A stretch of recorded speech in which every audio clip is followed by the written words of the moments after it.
তার মানে তাদের বোঝাচ্ছে তাহলে আমরা ৭০-৩০ যেখান থেকে একজন আমাদের বাইরে এমপি হয়, কি দলের বাইরে এমপি হইলো, কিংবা যারা আবার সেই এমপি হইলো, তাহলে তো আমি যদি সামান্য একজন সীমিত ক্ষমতার মানুষ হয়ে এতগুলো লোকের নিরাপদ দিতে পারি, তাহলে একজন এমপি হলে কটুক পারে, কটুক পারে।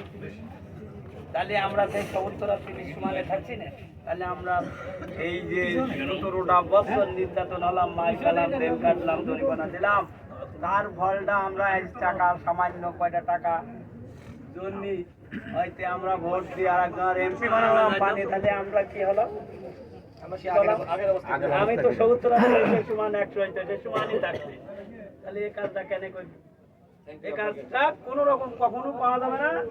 আজকে দল যদি সিদ্ধান্ত দেয় এখানে কলা গাছে, আমরা ঠিক সেই কলা গাছের নির্বাচনই আমরা করি। আমরা দেখবো না, আমাদের দলের সিদ্ধান্ত দলের একটা সিদ্ধান্ত আসবে, সেই সিদ্ধান্ত আমরা তারই কাজ করি। ঠিক, ইনশাল্লাহ।